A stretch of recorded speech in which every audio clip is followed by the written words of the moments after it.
Alright, welcome back to Roguetech, and welcome back to your first playthrough.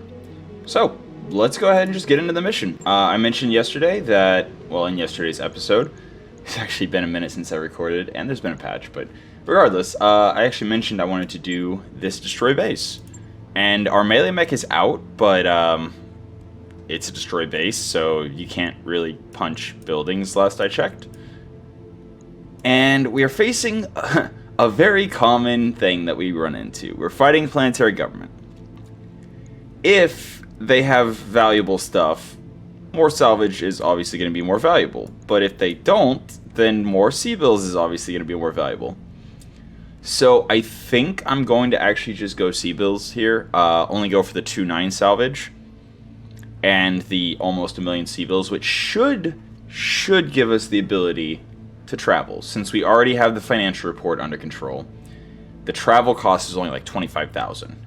Will arrive, I think it was 33 days or something like that. So only this financial report will tick over, and then that'll also give us some funding to build and refit things while we travel. So let's go ahead and just jump right into it. Fighting for the Fed Suns against planetary government, dropping Hellion out here, adding in the Mockingbird, and putting Rusalka on the Mockingbird. Yes, she does have low spirits, but low spirits, unless something has changed, yeah, the cost for resolve abilities is increased. So we don't really offensive push or vigilance with the Mockingbird, so it's fine. It's really fine if we don't have that available. And then on the Shoser, we're actually going to drop in Tainted Loki, in part because he's just objectively better, and in part because, yeah, 17, we're 3 away from getting the Shoser's 20 affinity, which is +1 tank turret accuracy, so, yeah, just generally pretty good, just +1 accuracy for the weapons on it. And, yeah, I think I'm gonna keep Horik on the Scorpion, just trying to get it to 20, and then Zombie will just have on the Shoser whenever we do that. In part because there's nothing that can jam on the Scorpion. Yeah, the clustering would be pretty alright on the LRMs, but it's fine. So, yeah, this is the plan. This is the plan. I mean, is there anyone else on the fire? We've dropped Narf on the fire starter, but yeah, I think we're gonna just stick with Holdra. Like, Narf has Lucky as well, but I mean, not Lucky, Reckless. Well, Reckless and Lucky, but the, you know, Holdra's already got 3 affinity. Narf only has 1, so it's fine. Yeah, so let's go jump right into it. Alright, here we go, and I think the first destroy base of this playthrough guide series thing. Yeah, so Darius said, I clicked through it pretty quick, but he said he doesn't see reinforcements nearby, so we should just have to deal with the turrets and the defending lance. And it didn't appear to show me where I was going to evac from, but I think the plan is, so that's the base, right? Yeah, that's the base. I think the plan is, oh, we can't even drop over on this side. Yeah, we can back here, but I think I'm going to go with the super high ground over here where we randomly were told to start. I think I'm going to start on the super high ground, and then based on what I see defending, I'm either going to chill on the high ground shooting the buildings at extreme range while just kind of dealing with whatever comes at me, or actually, you know, fight it out, just depending on what I see. Like, we'll see what we're up against, but yeah, Bushwhacker to the front, Fire Starter also kind of to the front, Calcifer could be further back, Mockingbird can actually also be kind of to the side, Shoser, and then our LRM vehicle. Okay, so with our reposition round, we're going to try to get... Oh. Was that, Are we no longer in the reposition round because we dropped far enough away? No. Spawn protection, yeah. So this is still the reposition round. Okay. Calcifer, let's go ahead and... I don't want to move all the way up where people can probably shoot at me, but, that's a yellow jacket. So, yellow jackets are VTOLs, so it's obviously going to have mobility, and it will be able to come up the high ground very easily. And they also usually have one big weapon. Yep, heavy rotary rifle. And then also some rockets. But, oof. That's, terrifying. Sprint C3 should be very lightly armed. Maybe, I anticipate small lasers, possibly. Also very lightly armored. You see 40 in the front, 20 on the sides. So, we should be able to tear through that pretty quick. Pirate Hollander. Oh dear. Who knows what that's carrying, but... Hollanders are light mechs that usually have a very... It's basically like a light hunchback. It's got a right torso, usually, that has some kind of massive boom room, and the model didn't properly spawn. So you can see there's a hole through it instead of a weapon being mounted there. But on the bright side, I don't see ballistic, so it's not the Gauss Rifle Hollander. And 2 of its 3 missile weapons are busted, so... Yeah, I'm hoping we get sensors sooner than later. And then we also have a Saladin with an AC-20. Okay, so hover tank with an AC-20. Not ideal. Sandblaster, that's usually MRMs. LRM turret, and mine turret. Okay. So the mine turret's likely to have mine layers and machine guns.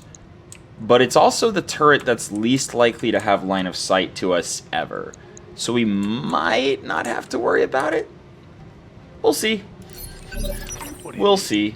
Yeah, Chaucer, just scoot up to the front. If we can manage to take most of the damage with our vehicles, then we're in good shape. But even if we do take some damage with our mechs, we have 30-something days of travel time ahead of us. We'll be able to repair it pretty easily. What do we have? Okay, so we have line of sight to... Looks like just buildings. Okay. Oh, did I just... Yeah. Yeah, sprint with the fire starter. Moving fast. Alright. Cool. And then here comes the sprint, right up in front of us. Waiting on you, okay. Commander. Scorpion, we're definitely going to want to get line of sight because it doesn't exactly have great indirect fire. Waiting on you, Commander. Bushwhacker. Yeah, we can push. I think we can go down the hill there. Well, then again, you know what? Let's not risk getting our most reliable long-range damage stuck. So, hey. Yeah. And then the Mockingbird. We're going to kind of push to the side a little bit. Alright. And with all that done, starting... Oh, right. They have to finish their repositions.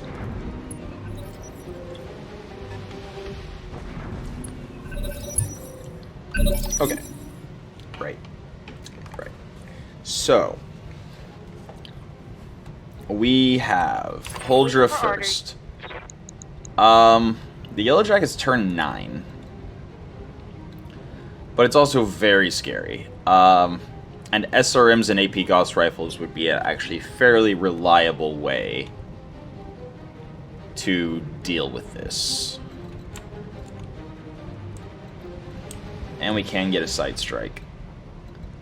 With highest accuracy by moving and shooting. But we only have 4 evasion. Our hit chance is so bad, though. But yeah, that only gives us 4 evasion. Or we can sprint for 7, still shoot it in the side, be closer, but not quite optimal range. You know what? I think it's still worth it. Because this Alpha Strike is the one that might be able to take it down, especially if our hit chance improves. And I'm also going to kick up to Inferno just to try to deal the most damage possible. Beautiful. Alright, heavy rotary rifle off the board. Tango down. That's a lot of damage. That's a lot of damage we've prevented now. Okay, here comes the Hollander. Oh, I should have also... Yeah, okay. Hollander. Okay. MRM 40. That's terrifying on its own. And then it also has 2 medium expulses and 2 small expulses. Wow. That. Okay. Yeah. That needs to go. That needs to go, like, immediately. Can I actually... I don't see hit chance.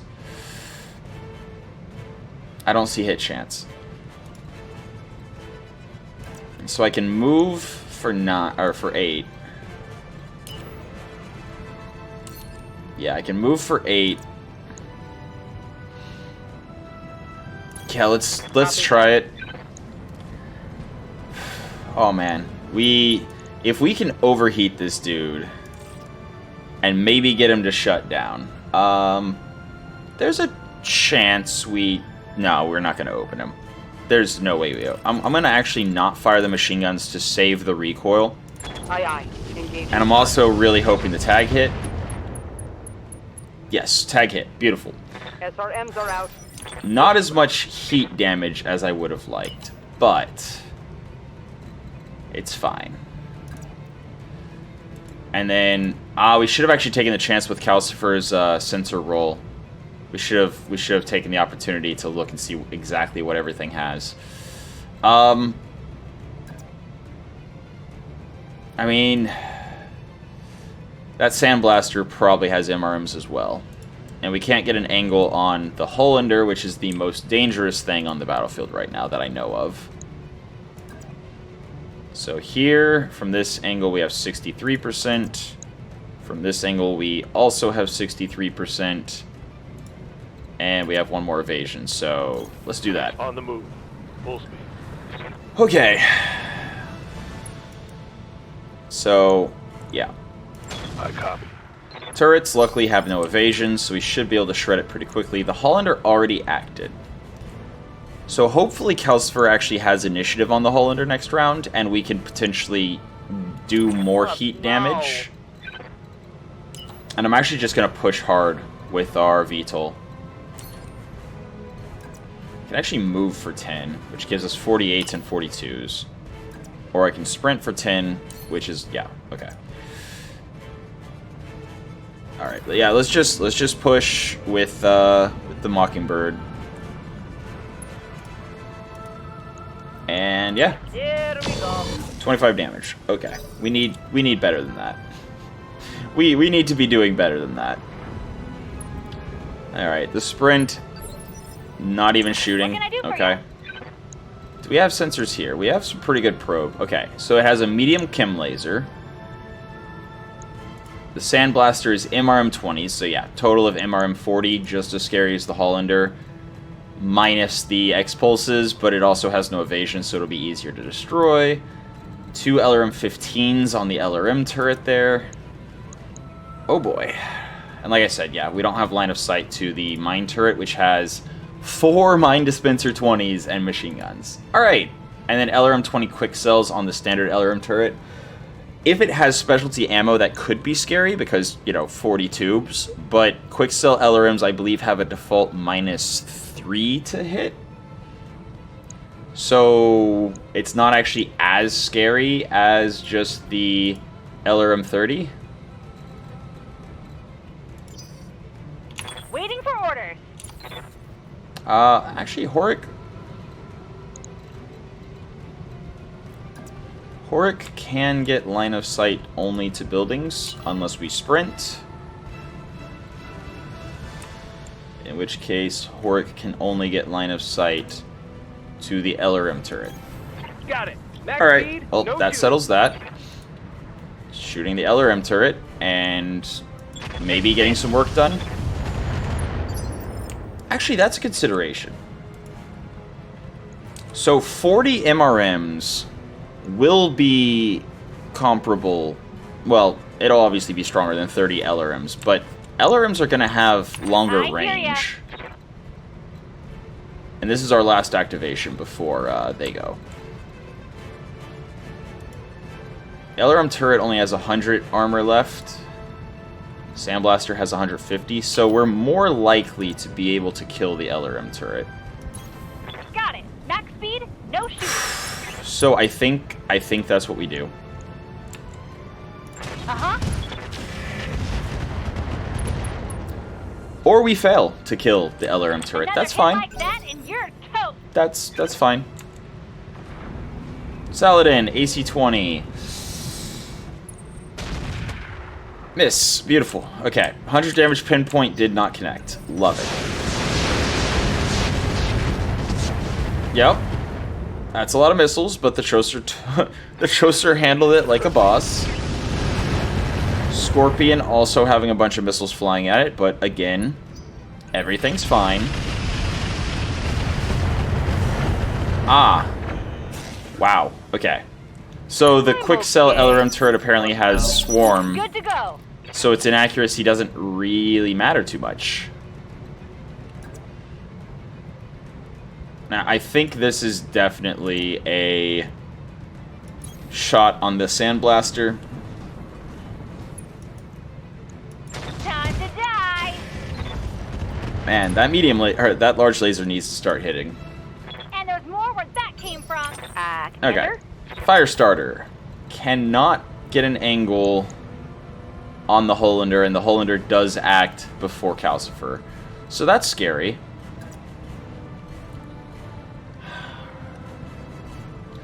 So basically my choices here are either kill turrets or wait for the Hollander to move and maybe get an angle on him.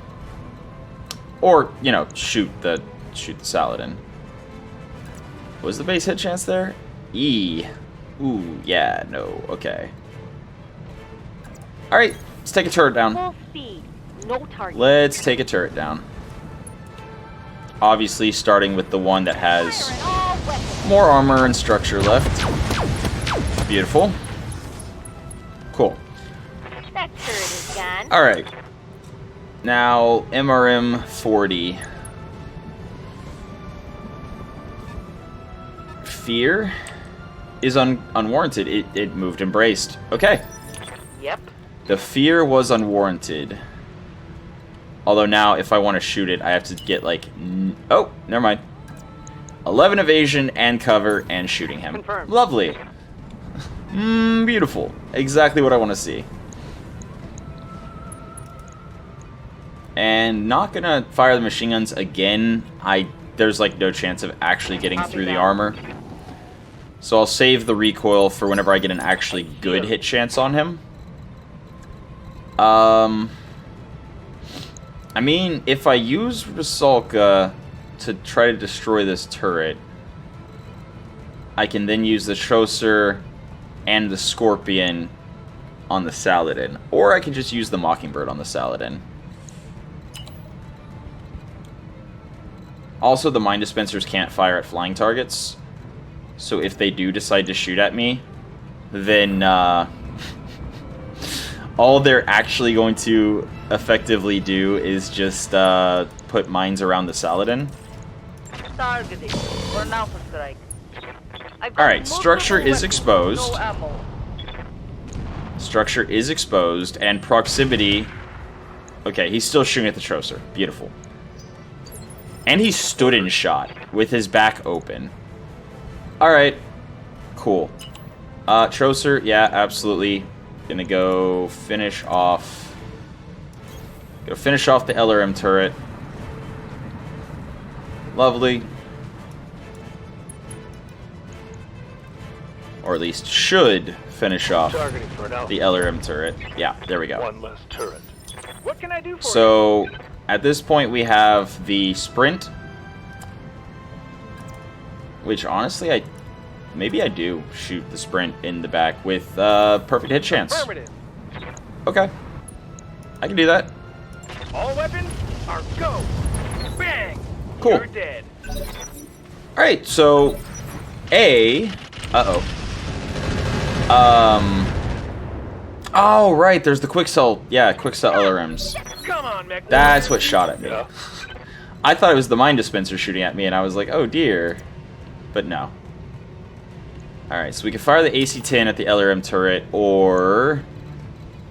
nothing. Yeah, I guess let's do that then. Or not the AC... yeah, fire the AC-10 at the LRM turret. I think that's what I said. If it's not what I said, it's what I meant. Copy that.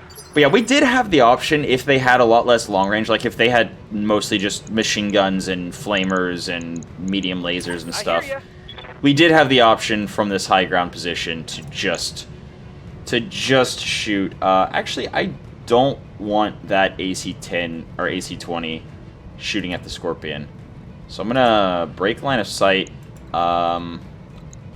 Break line of sight with the that's.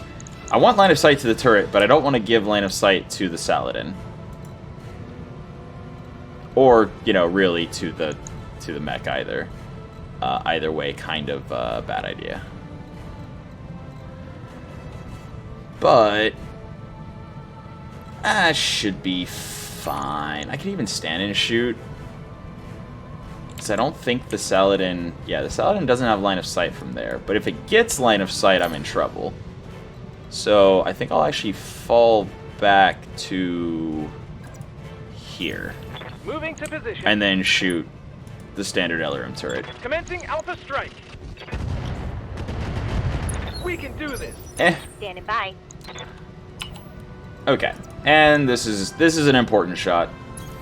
No shooting. Just Run, and then try to get more heat on the Hollander. The goal is for the Hollander to never actually shoot.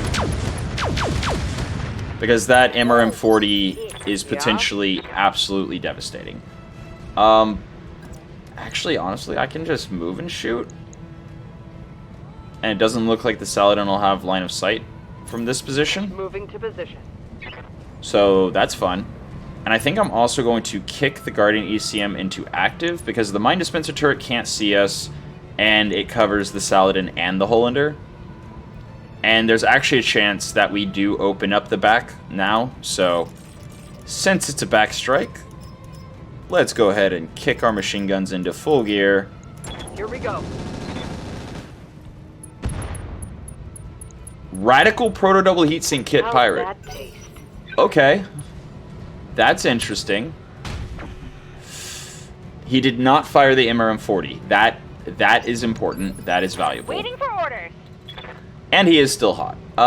Who else do we have activating? We have our Mockingbird activating and our Bushwhacker, and that's it. Okay. So Bushwhacker's primary job is finish killing turret. I don't think the Mockingbird has a chance of doing it. And just in case, he's gonna kick the LBX to the very bottom, and... cool. Not a kill, When I shoot you, you'll take but... What? No. cool. Alright, so I can either shoot the Saladin, which probably kills it as long as I shoot him from behind.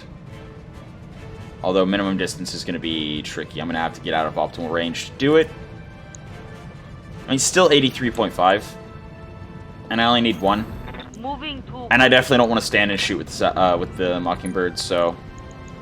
Not your lucky day. Easy. boom. Beautiful. Alright. All that's left Enemy mech is... and again, I can move around with impunity with our Mockingbird. Ooh, ow. Actually, that was a lot more hits than I was expecting. Damage. Okay, Slight, it's fine. Commander. Yeah, and then the machine guns from the machine guns, because the mines do nothing whenever you know, are flying. So I mean, here I'm literally just going Position to confirmed. move forward a little bit and then probably kill, Locking in all honestly. weapon systems. Kill confirmed, Commander. Cool. MRM ammo explosion. Yep. Now, yeah, I could have been more careful taking him apart and try to get salvage from him, but I only negotiated for 2 priority picks, so it's not really a big deal if I don't get the 2 priority picks.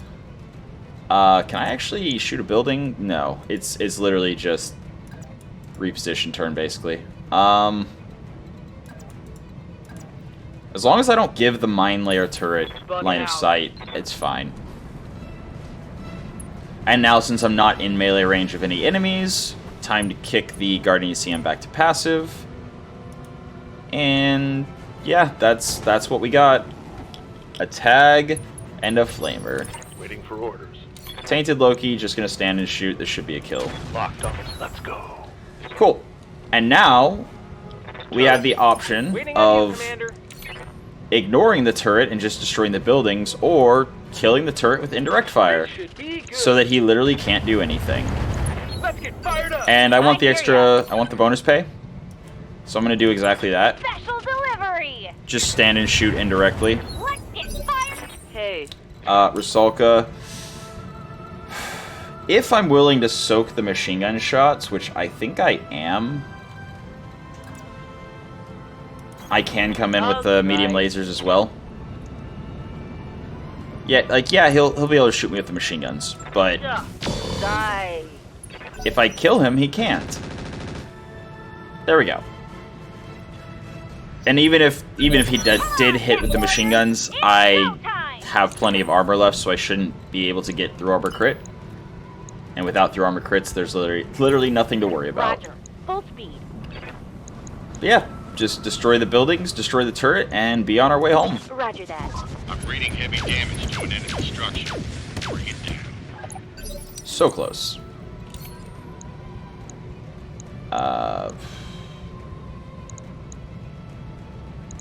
Yeah, let's shoot a small building with an AC-10. Give them Cool. everything you. Good to go. And yeah, again, firing indirectly, just kind of hoping. We can There do we go. this. Destroy the turret. There are no more threats on the board, Bye-bye.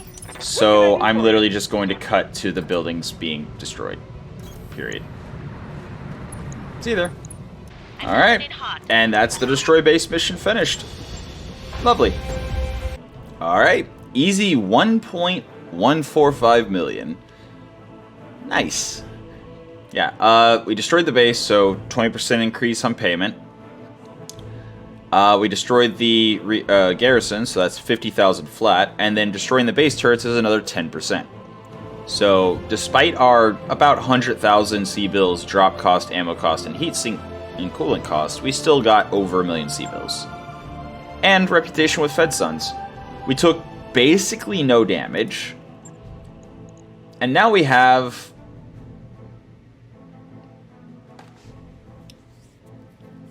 So, we have the ability to take a full Saladin. Obviously, we don't have the picks for it. But don't we already have Saladin parts? Yeah. We indeed have Saladin parts. 812 movement, 260 armor, AC 20, versus 812 movement, 180 armor, AC 20. Why does this one have more armor?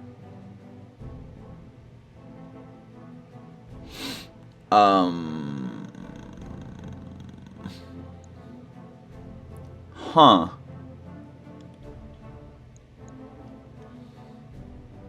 I mean, they should be compatible. They're both the same tonnage, the same type of chassis. And if I take two pieces, I just have a Saladin with an AC-20, and it's a hover tank, so good movement as well.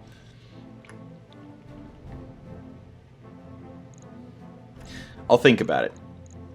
Yellow Jacket, except it's primitive, so not super interesting. But yeah, it was running the heavy rotary rifle. So remember, just like the ultralight rotary rifle, you can spin this up to ×6. So, yeah, recoil of 3 per shot above 2. So if you fire 1 shot or 2 shots, it appears to have no recoil. But then 3 shots is 3 recoil, 4 shots is 6 recoil, all the way up to 12 recoil with 6 ×6 fire. But again, recoil does nothing if you didn't shoot the round before. Like, yeah, minus 25% damage dealt to armor. But you're looking at 360 damage with a times 6 shot. Obviously minus the 25% if it hits armor. That is interesting. And it uses heavy rifle ammo, which we actually have 2 bins of. I'm not going to priority pick it, obviously, but if I get it randomly, I might actually run that. Engine core 200, meh. Breaching shot, fire control, meh. Proto double heatsink is interesting, but we don't have a kit to run it, and we destroyed the kit that was on the board. Quick-Cell Warfare Suite, meh. AC-20 ammo and flak ammo, which is just bonus to airborne and penalty against everything else. Then, yeah, 3 bins of heavy rifle ammo, which each heavy rifle bin is only 6 shots. So that means each time we fired times 6 would burn through an entire ton of ammo. I might still use it. And then MRM improved ammo, plus 2 accuracy. MRMs by default have a -1 accuracy, so this basically has the same effect as an LK ammo bin from anything else.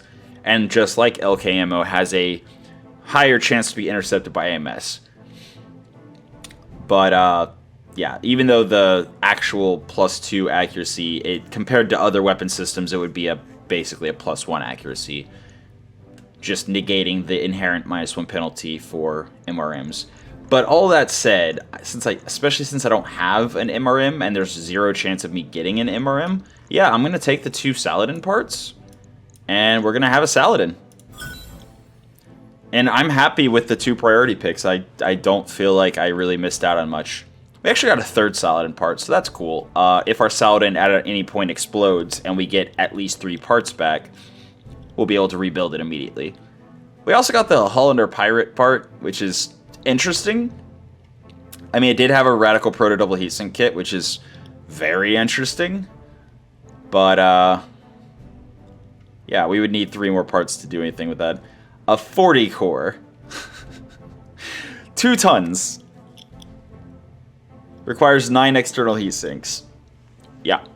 That's a very light core. Again, if we make a turret mech, this might be very interesting, because remember, the fuel cell engine is 1.6 times. So it would increase our 2 tons here into 3.1 or so tons, which is insanely light for an engine core. But of course, you know, we wouldn't be able to move, basically. IC engine, 16,000. We got the proto... Okay. If I had a 3rd priority pick, that is what the 3rd priority pick would have been. So, yeah. And then we also got 3 bins of heavy rifle ammo, so cool. Awesome. And actually, the damage we took on our mechs was so light. The little bit of swarm splash from the Quick-Cell LRM turret was so light, we don't have to pay to repair, which means no location took more than 5 damage. Because you have to repair any singular tick of damage. So, if you take... Actually, I think... No, we can't demonstrate. But yeah, since... I actually don't really know why, but yeah, if you lose a full, like, plus or minus the 5 points of armor, if you lose 5 or more, you have to repair it. But if you lose, say, 4 from every location, then you don't have to repair it at all. So that's why we didn't have a repair bill there, which is cool. And yeah, we're ready to travel. 2.5 million. Check the store one last time, just to make sure.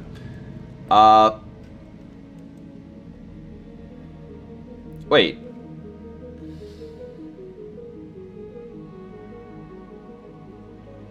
What?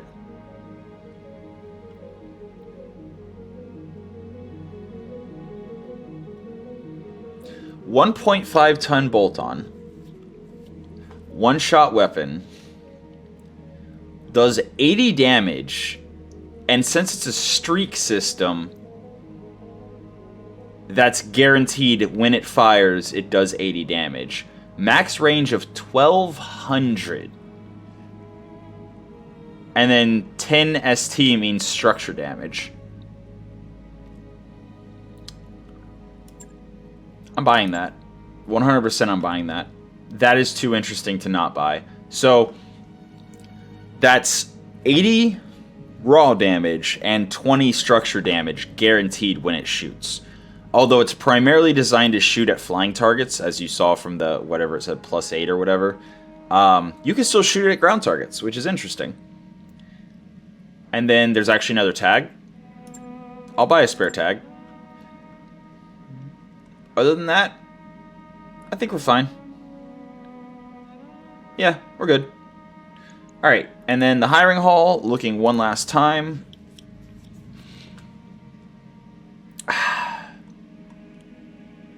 He does give us half a mech tech.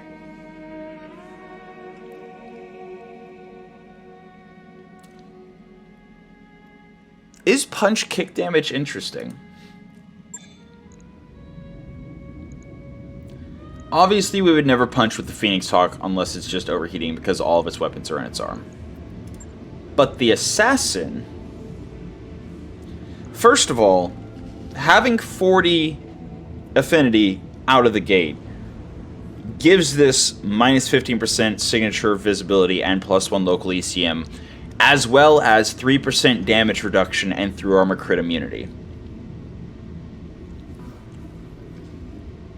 Which makes this a much more interesting mech than just repairing it and putting a rookie into it.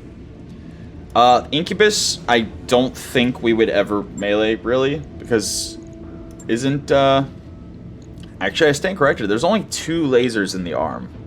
Or 2 energy points in the arm. So that could be interesting. Meleeing with him might be interesting. Phoenix, or the Firestarter, not really. Several weapons in the arm. This Incubus... Flamer and Tag in the arms.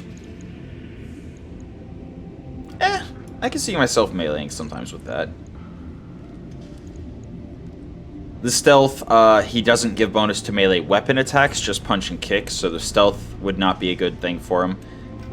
Actually, then again, kicks. So if we were to kick with a reliable hit chance...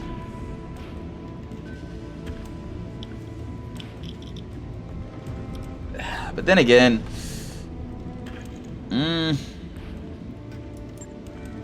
The line holder. Oh, he's actually really good for the line holder. So, line holder, minus 20% stability damage taken and 5% damage resist, and then minus 3% damage taken through armor crit immunity. Yeah. And plus, we could just cycle him around to whatever. Okay, yeah, we're gonna hire him. We're gonna hire him. It's a bit more. It increases our, extravagant financial report a bit more, but it's fine because again, we still have enough to travel. So we're heading to navigation. We're traveling to... Wait, not that one. That one. So it's going to take 33 days to get there, like I said. And fighting starts in 13 days. We might actually make it before the fighting ends. Let's also go back and look at what we're working on right now before we commit to that and spend 3 days, basically. I'm actually going to try to finish Tonka because I have a thing. Well, yeah, there's a consideration to be made. I'll just say, so the Blue Shield Particle Field Dampener, 1, needs a specialist slot, and 2, the main concern with using it is the heat it generates and the fact that you need high piloting for it to not crit.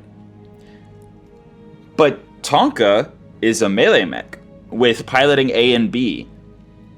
So obviously the pilot's always going to have high piloting when we drop it. So we don't have to worry as much about it critting.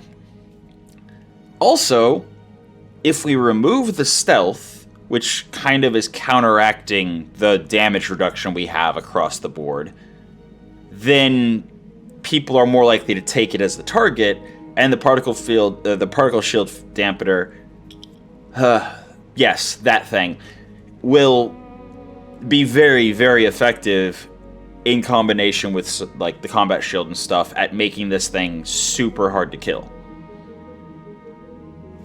And the heat isn't a big deal if we remove the stealth, because the stealth is part of the reason why we run so hot. So yeah, that's what we're gonna do. Navigation. Yep. Travel. Yes. Alright. And also... Pause. And also, the place we're heading is Davian controlled, and since it's a raid, the Republic is raiding the Davian system, then no matter what happens with that, Davian will still control the system afterwards, and that's good, because we're trying to get Davian to like us, so that we can then get better salvage and payout against the Republic of the Sphere to get more clan tech, yada yada yada. So... yeah, I think we're going to start just getting the things that we're working on finished.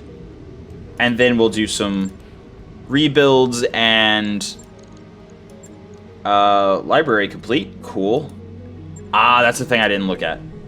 Right. Well, first off, MRB console. This is 0. 0 across the board.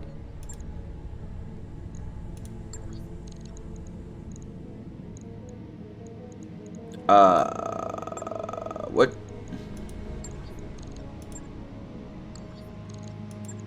Okay. Like, I don't know what that does yet. But, yeah.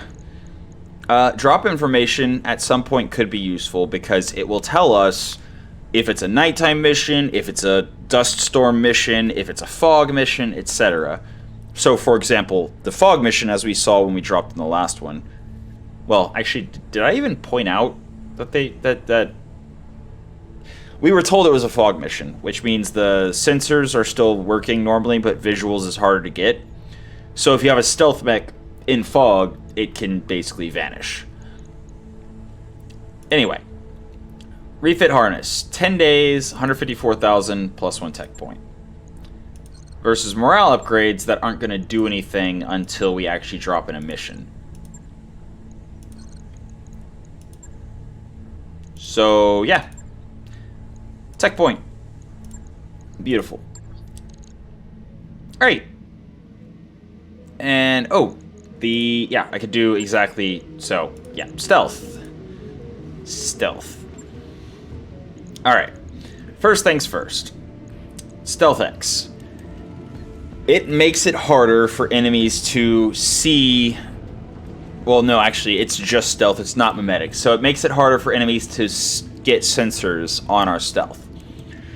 But the enemies are less likely to shoot at a target that has a lower hit chance. So by dropping the stealth, we'll actually get the enemies to target our tank more. Which is really good, since we have the glazed armor reducing energy damage by 30% and ballistic and missile by... Oh, no, ballistic and missiles increased by 15%. But then we have the AMS to intercept missiles, so then basically we only have to worry about ballistic damage. And then the combat shield, especially if it's active, from if we have our right side towards enemies, it reduces damage by 12%. I don't know what order it's done in. Like, I don't know if first the damage is increased by 15% and then that total is reduced by 12%, in which case it would negate basically all of the 15% increase, or if it's they're combined into a negative 3% and then that's applied to the damage, or if it's damage resistance is applied first, then damage increases are applied after. I don't know what order of operations it is, but roughly the combat shield is going to negate roughly as much damage as the ballistic and missile attacks increase by.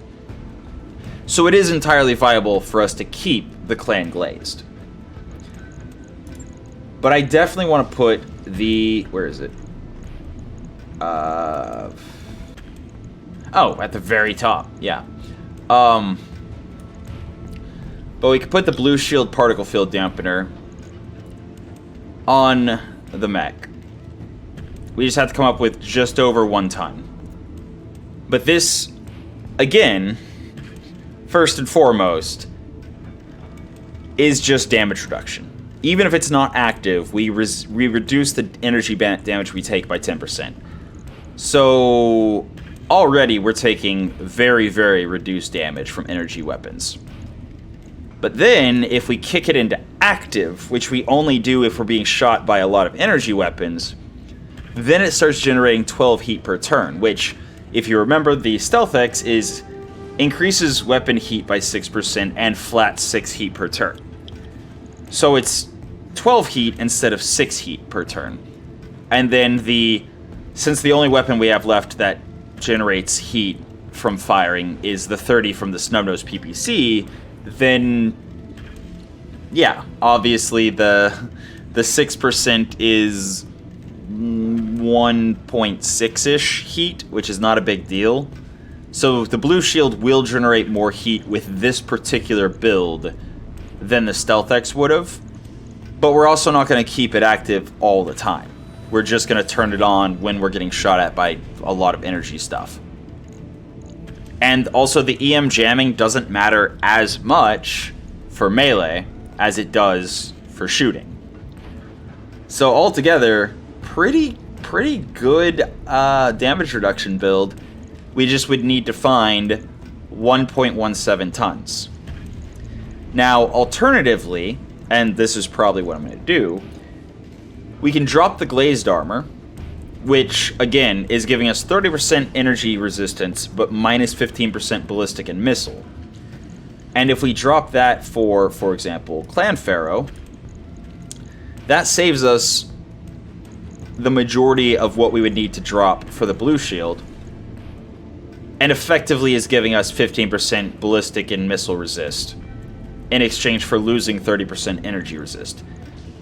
But the blue shield, again, when we're against a bunch of energy weapons, gives us 40% energy resist. So when it's active, we just objectively take less damage. And when it's not active, we take more damage from energy and less damage from ballistic and missile than we did with the glazed armor.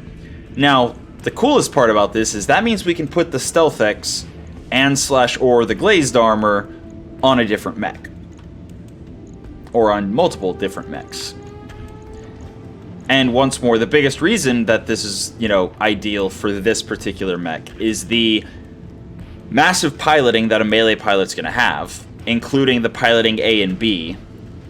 So, just automatically, that's +2 piloting. And then, actually, the passive sensors we'll want to put on the, whatever we put the Stealth X on. And then Cockpit Hot Seat is just +1 Guts, and Fire Control Bloodsport is just bonus melee accuracy and initiative. But altogether, this mech is tanky. And we could actually put the Gyro XL back in. So I know this is going back on what we just did, putting the defensive gyro in. But if we put in the Gyro XL, we don't have to drop anything. We do need one more slot in the center torso, so we would have to move the Guardian ECM to the side torso. And we could put the Gyro XL in. And then we could also replace the Guardian ECM with the Clan Guardian ECM like we had talked about. And that actually frees up 2 tons. So we could actually put a missile weapon back in if it, if we wanted to. Which is actually kind of an interesting idea.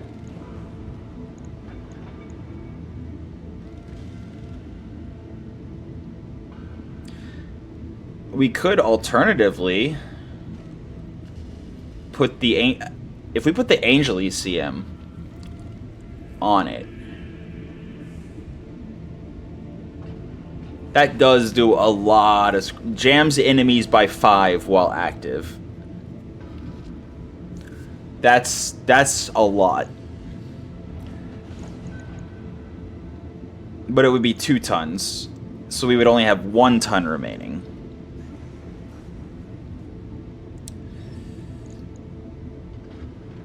But it's so much more. Yeah, we're gonna do that. So, Angel ECM... Oh, wait. the blue shield requires 30% carry capacity. The Stealth X requires 1 ton carry capacity.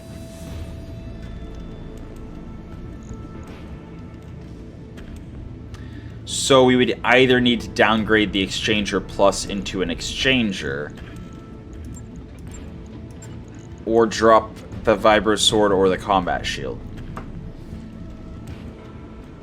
Which, if we're dropping the Combat Shield, again, if we're wanting to get hit to make the blue shield more active, we would want more damage reduction, including the glorious Bulwark whenever we get it.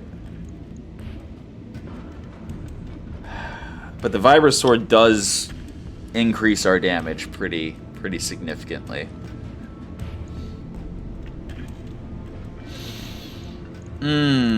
That's unfortunate.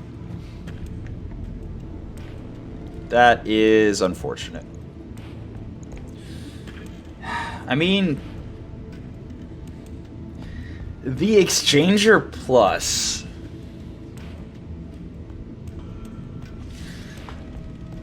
Okay, so the only time we ever have the Cockpit Hot Seat and Vibro Sword on is when we're meleeing. At which point, we're generating 44 heat, right? Yeah, plus 30 heat when active, and plus 14 heat per active. So that's 44 heat. But if we're already in melee range, we don't really care as much about mobility. So let's actually drop the Exchanger. We can put that on a different mech and make good use of it. Move the blue shield to the other side, and that leaves 1.3 tons. Which I would love to increase the Vibro Sword to a 3 ton, but I can't. So let's use a bolt-on. This is 1.5 tons, so it's too much. Yeah. Just a bit too much. That's 3 ton. That's 4.5 ton. Bolt-on iRocket 10. Less than interesting. Is there another bolt-on towards the bottom? I mean, obviously the Super Shotgun would be amazing, but it's 16 ton handheld, so that's not ideal. Oh, it's also handheld, so yeah, that's not what this mech is being built for. I mean, is there any other specialist slot stuff that we have to toss in? Maybe? Anything? No. Nothing. Well then. Well then. Yeah, I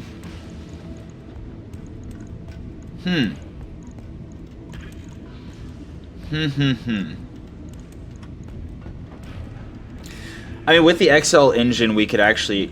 I mean, not the XL... The XL gyro, we could actually also put the glaze back.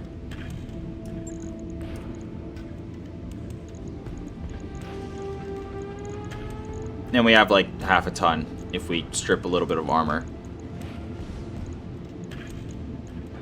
And that leaves a specialist slot open, but... I think that's fine. Until we find something interesting to put on it. So basically the question is, do I want to use the glazed armor, which gives even more energy resist, which makes us essentially immune to energy weapons.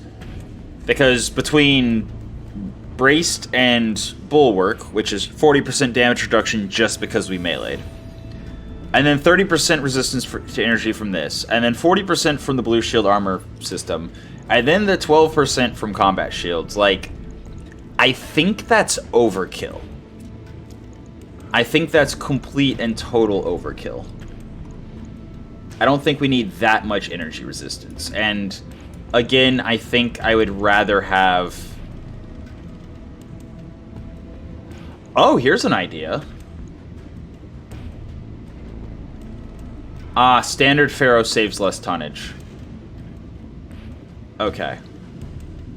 So I was thinking of putting the standard Pharaoh and then using case 2 for the ammo. Oh, also, all of this can be put on the side with the combat shield. In part to prevent crits from hitting the blue shield particle dampener, and in part because it does give damage reduction, and I always do have the option of turning around if I'm, you know, getting shredded from that side.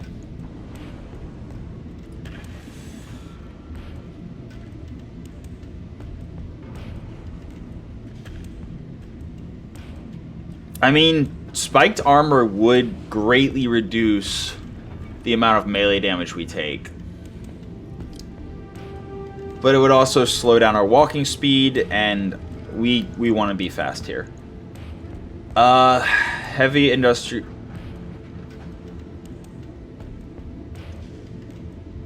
Industrial TSM does not stack with Cockpit Hot Seat, because Cockpit Hot Seat already has TSM added. So that's not interesting. So yeah, basically Clan Pharaoh is what we got. That is our option. Although we can actually look at sensors as well. Hybrid TSM is also TSM. You can only have one type of TSM in your mech.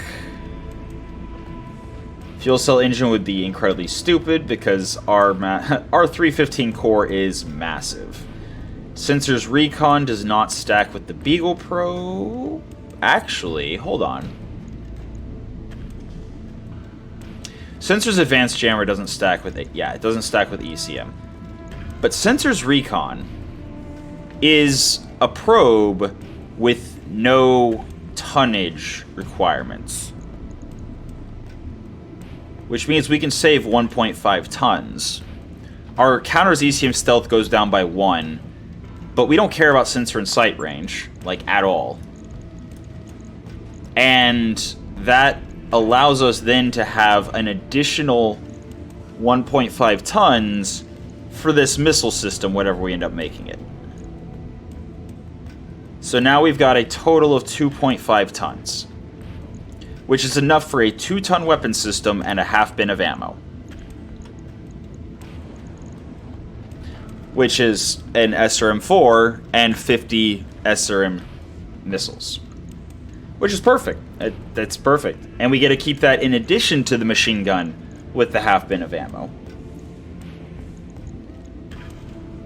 I mean, alternatively, we could replace the machine gun with an SRM-6 instead of an SRM-4.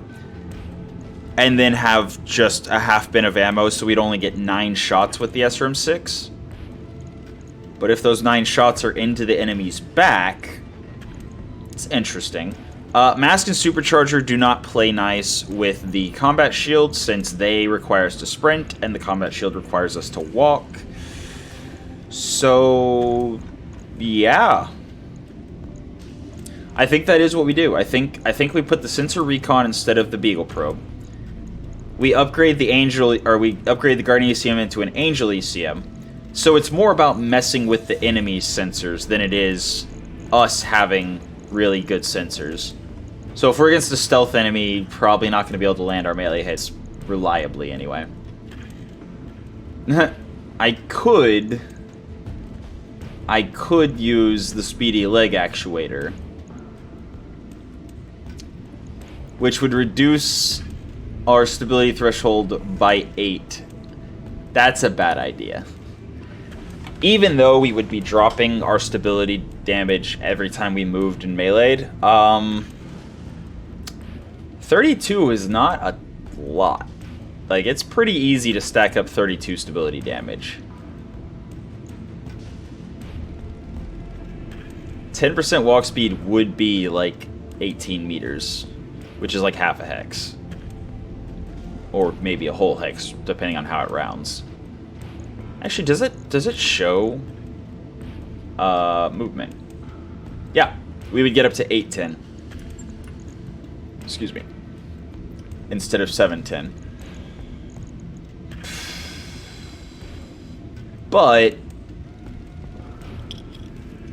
again, that stability threshold reduction is quite a thing.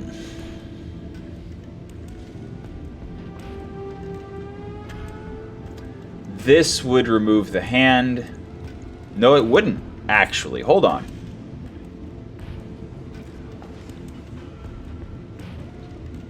Oh, minus 10% multiplier to physical weapon damage. Okay, never mind. Yeah, they thought ahead. So combat shield, melee weapon, compact actuator is no good. Minus 1 accuracy for... Yeah, so that's not an idea. But this does give us potential heat problems. Especially if we're adding another weapon back in. So I think what I'm going to do... I think what I'm going to try is maybe putting the Exchanger Plus on the Bushwhacker and putting the Bushwhacker's standard Exchanger here. Because 20%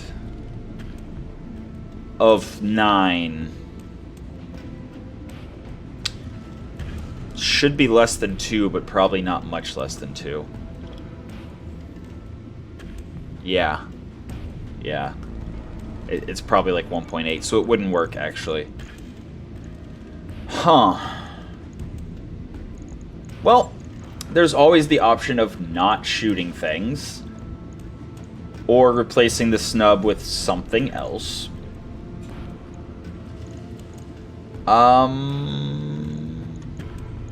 Or dropping the machine gun and half bin. What am I looking for? I am looking... Another good way to manage heat is a streak that only shoots and generates the 9 heat if it hits. Ah, but it's 3 tons. Well, it's 3 tons. Okay, it's 3 tons. But it would definitely only need a half bin of ammo. So 3.5. We could get that by dropping the machine gun and its half bin of ammo. But again, this... No, it's fine. It's fine. We're just going to bring the SRM-4 Valiant back, I think.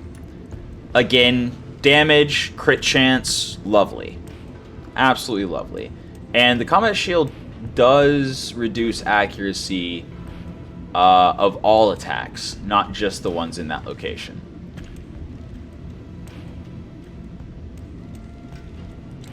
Disabled weapons in...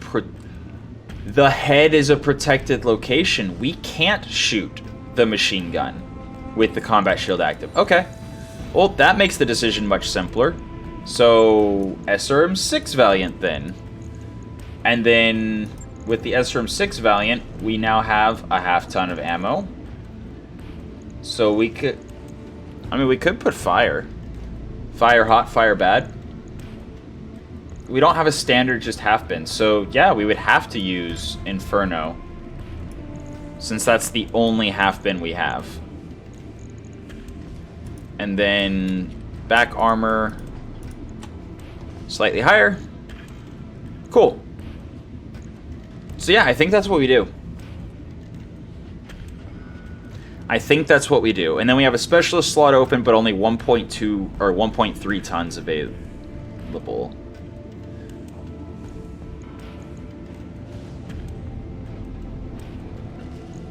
What's our heat delta? Our heat delta is 26. So, if we're firing the snub and the SRM into melee with the cockpit hot seat and the vibrosword active, that is again 42 heat. So 42 would be, what, 16 beyond our delta? Yeah. So we would generate 16 heat with the cockpit hot seat and vibrosword on and shooting both weapons. Which would go up to 28 heat if we also had the blue shield system active. But 28 heat isn't even enough to overheat us. Like, we can actually soak 28 heat for 1 round, no problem. And then after the next turn with everything still active. With everything still active, all we would have to do is not fire the snub-nosed PPC, and we would start sinking heat. Or, obviously, if we turn any of the things off. If we turn all of the things off, we sink basically all of the heat. So if we turn them on, turn them off, turn them on, turn them off, we stay near heat neutrality the whole time. Okay. You know what? It's fine. The literal only thing I would do to improve it, the only thing would be get another half bin of SRM ammo. A different one rather than the Inferno. Or alternatively a half bin of AMS ammo. Replace one of the AMS bins with a half bin.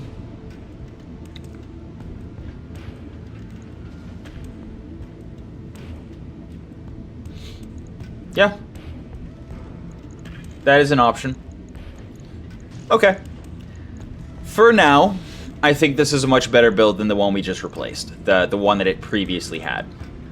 Especially upon realizing the machine gun from the head would not be able to shoot. Whoops. And then, yeah, specialist slot, who knows what would be best for us to put in there, but for now, that is a completely droppable, wonderful, fine melee mech. Bushwhacker. What does the Bushwhacker's cooling look like? -12 delta.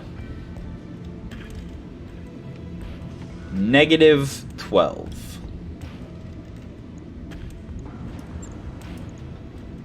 Without the exchanger is still -7. Because this is not an incredibly high heat build. And especially since we're traveling to, I believe, a Terran world, where we're going to be dropping in urban missions and other things, we're not dropping in a hot biome. That means that we are actually cooling every turn, even firing everything and with the AMS going off. Speaking of, actually, is there a way for me to save half a ton?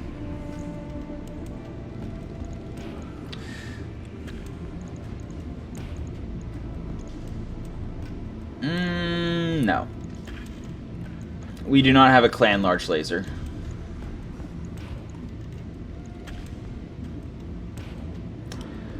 I do have the option of putting in a light PPC, which would make our heat even less, and it would save us 2 tons, which means we could upgrade the AMS to an AMS Mark II, add... But we would be trading 15 damage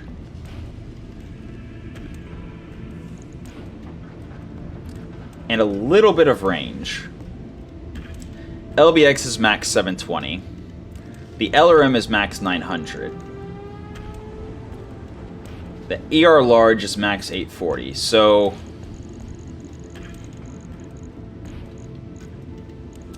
also, actually, hold on. Now that our commander is getting better at shooting, we could shift this into a longer range mech that does more pinpoint damage. And as our commander gets better, our commander also gets more offensive push accuracy, which we already get from Assassin and things. So this then increases our max range up to the same max range as our enhanced LRM and our ER large. We just now would have a minimum range of 30. Oh no, actually +0. Okay, there is no minimum. Yeah, no, straight up this is... It just converts the splash from the LB10 cluster into pinpoint. And does less total damage, because the LB10 does slightly increase the... Yeah, it does slightly more damage, 15% increased damage. But it also makes it pinpoint. which means we can then just shoot the LRMs last and have 60 damage pinpoint, 45 damage pinpoint, and then 7 damage in our 10 instances of 7 damage. So that's interesting. And with the Fire Control Advanced Target Computer, we get +2 to our offensive push accuracy. So this is very much a offensive push build. Very, very much.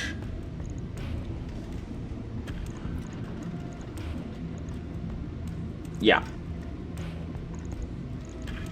I would actually consider putting a Thunderbolt on, but Thunderbolt, 6 tons, plus 1 bin of ammo. I think that would limit us to a Thunderbolt 10, if even, actually. Thunderbolt 15 is 9 tons. And instead of doing 70 damage, it would do probably 60, but it would be pinpoint instead of splash. But we don't have one, so there's no point talking about it. Yeah. That's, I think that's what we do. So once again, dropping the Exchanger, we're still running cool.